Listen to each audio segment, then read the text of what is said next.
দেখুন, এটা নিন্দুকদের অপপ্রচার মাত্র।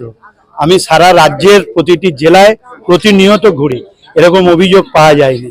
এটা একটা রাজ্যকে বদনাম করার চক্রান্ত মাত্র।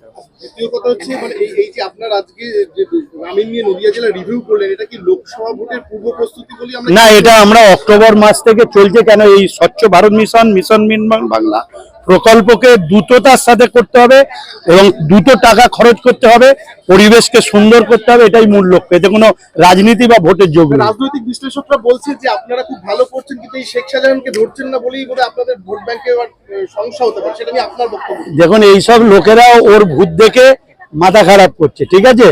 দাদা, পঞ্চায়েত ডিপার্টমেন্টের নদিয়ার অবস্থান কেমন এই মুহূর্তে কাজের নিরিখে? কাজের নিরিখে আমরা যা দেখতে পাচ্ছি, এখানকার জনপ্রতিনিধিরা তাদের যে কাজের উৎসাহ, তাতে আগামী দিন নদিয়া জেলা আরো ভালো রেজাল্ট করবে। আন্তরিকভাবে ধন্যবাদ জানাবো এই সভায় উপস্থিত হয়ে আগামী দিন নদিয়া জেলাকে সারা বাংলার মধ্যে পঞ্চায়েত দপ্তরের উন্নয়নের কাজের নিরিখে সেরা করার লক্ষ্যে আপনারা সকলেই সমবেত হয়েছেন। বেনিফিশিয়ারিদের মধ্যে এখানে আমাদের অনেক স্বনির্ভর গোষ্ঠীর আমার দিদিরা, বোনেরা অনেকেই রয়েছেন। আমি তাদেরকেও আন্তরিকভাবে ধন্যবাদ জানাই। ডিএম সাহেব তার বক্তব্যের মধ্য দিয়ে এ রাজ্যে এই জেলার কাজের পর্যালোচনা করেছেন। কাজের গতি আরও বেশি করে আনতে হবে আমাদের।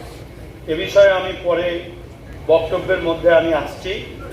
মূলত আজকে আপনাদের যে উদ্দেশ্য নিয়ে আজকের এই সভা, স্বচ্ছ ভারত মিশন, মিশন নির্মল বাংলা, এই প্রকল্পে কাজের গতিকে দ্রুততা করে যাতে আমরা আমাদের নিজেদের গ্রাম, নিজেদের পঞ্চায়েত, নিজেদের ব্লককে পরিচ্ছন্ন পরিবেশ তৈরি করতে পারি, সেই লক্ষ্যে আমাদের পৌঁছাতে হবে। 19 সালে এই দেশে প্রথম যে রাজ্য ওডিএফ ঘোষণা হয়েছিলেন তার নাম হচ্ছে এই নদিয়া জেলা। আমি নদিয়া জেলার মানুষকে অভিনন্দন জানাই, স্যালুট করি যে তাদের ঐকান্তিক প্রচেষ্টা, জনপ্রতিনিধিরা গ্রাউন্ড লেভেলে নেমে যেভাবে মানুষকে সচেতন করে এবং এই প্রকল্পের মধ্য দিয়ে নদিয়ার পরিবেশ পরিচ্ছন্নকে আজকে সুনিশ্চিত করেছেন ওডিএফ এর মধ্য দিয়ে। আজকে তাই নদিয়ার আমাদের যারা কাজ করেছেন, আপনারা যারা রয়েছেন, তাদের প্রত্যেককেই আমি অভিনন্দন জানাচ্ছি। তার কারণ আপনাদের দেখেই পরবর্তী জেলাগুলো ভারতবর্ষের মধ্যে অন্যতম স্থান আজকে করে নিয়েছিলেন স্বচ্ছ ভারত মিশন প্রকল্পের মধ্য দিয়ে। অক্টোবর আমরা ওডিএফ ক্লাসের দিকে আছি, এবার আমাদের যেতে হবে ওডিএফ মডেলের দিকে। আমার লক্ষ্যমাত্রা আজকের পর্যালোচনা এবং জেলার জনপ্রতিনিধি, প্রশাসনিক কর্তাদের যৌথ উদ্যোগের মধ্য দিয়ে আমরা আবারও নদিয়া জেলাকে সারা ভারতবর্ষের মধ্যে মডেল জেলা হিসেবে ঘোষণা করার মধ্য দিয়ে আপনাদের কাজের মধ্য দিয়ে আমরা ভারতবর্ষের দৃষ্টান্ত স্থাপন করতে চাই। সেই কাজের অগ্রগতি আনার জন্যই আমি আপনাদের কাছে আবেদন নিয়ে এসেছি রাজ্যের তরফ থেকে। হাতে নাতে কাজ শেখানো এবং তাদের ঋণের মাধ্যম দিয়ে আজও আমাদের কয়েকজন ভালো স্বনির্ভর গোষ্ঠীর দলকে আর্থিক সাহায্য করা হয়েছে।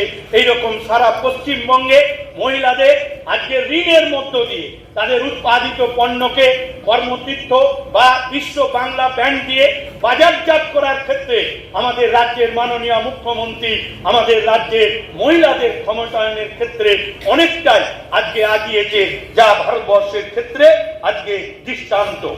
বিশুদ্ধ পানীয় জল, পরিবেশ পরিচ্ছন্নতাকে নিশ্চিত করা, এটাই হচ্ছে আমাদের আজকের মূল ইস্যু। এটুকু জেনে রাখতে হবে। এ বিষয়ে আমরা পরে আসছি আমার বক্তব্যের মধ্য দিয়ে।